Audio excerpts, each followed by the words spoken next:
Hello. तुमच्या बाबतीत कधी असं झालंय का हो की उद्या सकाळी उपास आहे हे आज रात्री थोडं उशिरा लक्षात आलंय आणि घरात सामान नाहीये? माझ्या बाबतीत असं बरेचदा होतं.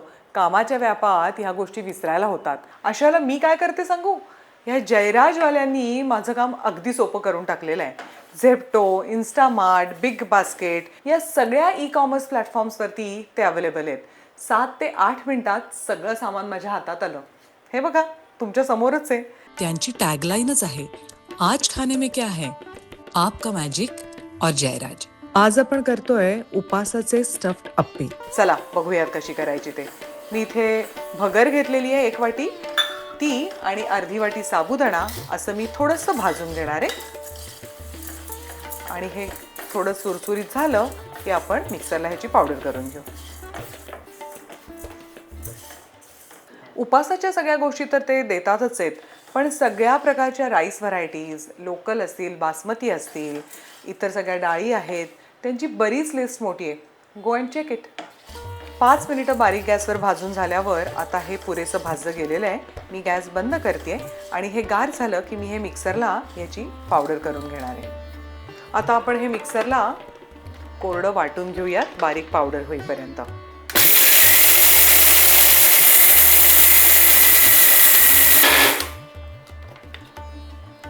हे असं अगदी बारीक वाटलं गेलं पाहिजे. आता याच मिक्सरच्या भांड्यात मी 1 वाटी दही घेतलंय. 1 वाटी भगर घेतली आहे म्हणून त्याला 1 वाटी दही.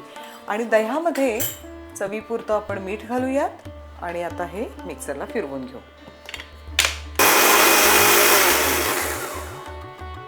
आता हे दही मी ह्याच्यामध्ये घालून कालवून घेणार आहे. शक्यतोवर ह्याच्यात एकही गुठळी राहणार नाही, लंप राहणार नाही असं आपण हे छान फेटून घ्यायचं आहे. गरज पडेल तसं पाणी घालू. मग अशी आपण अर्धी वाटी पाणी घातलं होतं, मी अजून साधारण तेवढंच पाणी घालते.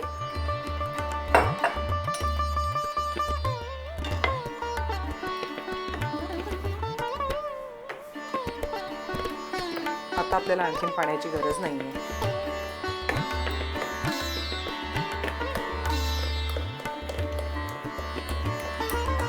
असं हे अगदी गुठळी नसलेलं पीठ आपलं तयार आहे.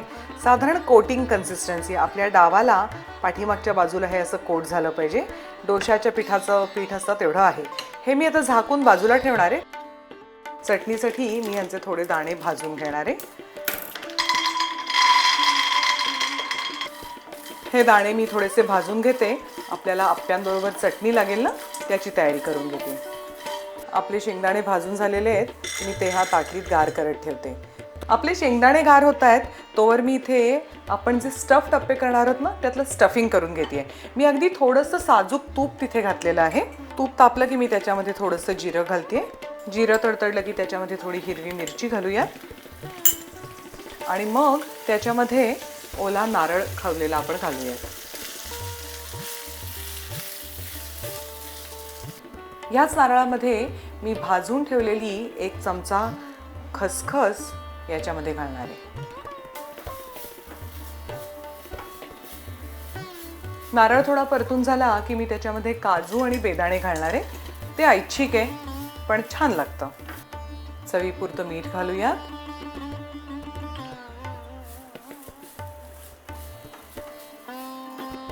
चवीपुरती साखर, जी कम्प्लिटली ऑप्शनल आहे पण थोडासा गोडवा छान लागतो.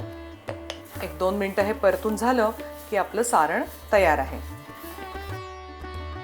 मी गॅस बंद करते आणि आता आपण आपली चटणी करून घेऊ. आता आपण चटणी करून घेऊयात. मगाशी भाजून ठेवलेले आणि गार झालेले शेंगदाणे मी ह्याच्यामध्ये घालते. त्याच्यामध्ये ओला नारळ, ताजी धुतलेली हिरवी कोथिंबीर आपण घालूयात. देठं कोवळी आहेत त्यामुळे मी देठांसकट घेते. जिरं, चवीपुरतं मीठ, आवडीप्रमाणे हिरव्या मिरच्या, चिमूटभर साखर, कारण आपण ह्याच्यामध्ये दही घालणार आहोत त्यामुळे थोडीशी साखर चांगली लागते पण ती ऑप्शनल आहे. आणि थोडं दही, गरज पडेल तसं पाणी घालू आणि ही चटणी अगदी बारीक मिक्सरला वाटून घेऊ.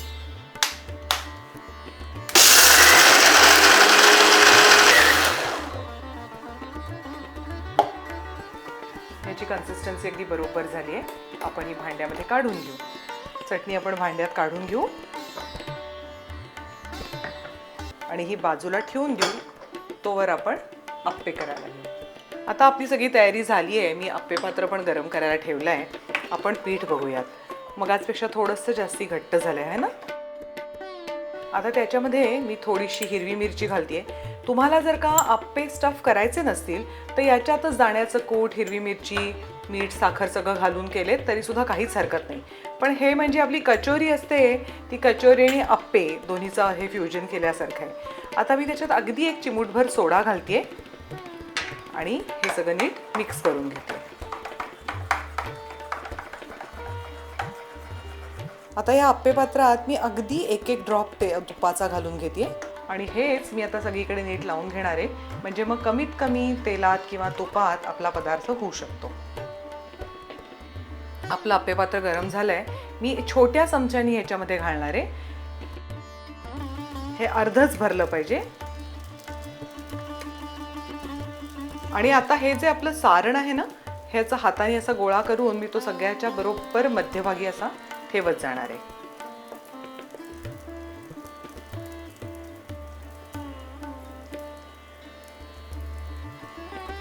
सारण आपण भरपूर घालायचंय म्हणजे मग अप्पे खाताना ते छान आपल्याला त्याची चव लागेल.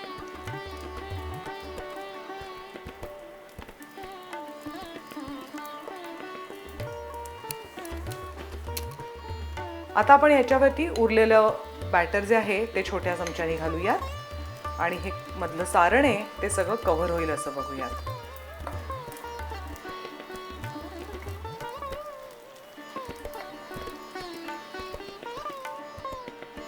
थोडं थोडं तूप सोडूयात कडेनी.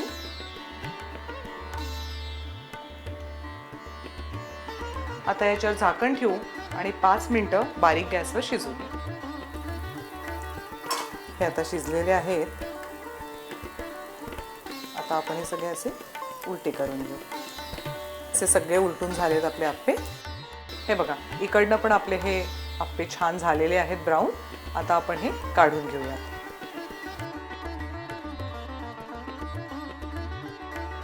असे हे आपले उपासाचे स्टफ्ड अप्पे तयार आहेत. अप्पे कचोरी याचं फ्युजन आहे. तेव्हा करून बघा आणि सामानाची आठवण राहिली नाही तर झेप्टोवरनं जयराज ग्रुपची सगळी प्रॉडक्ट मागवून घ्या. भेटूयात भाकरी टू ब्राउनीच्या पुढच्या एपिसोडमध्ये. बाय.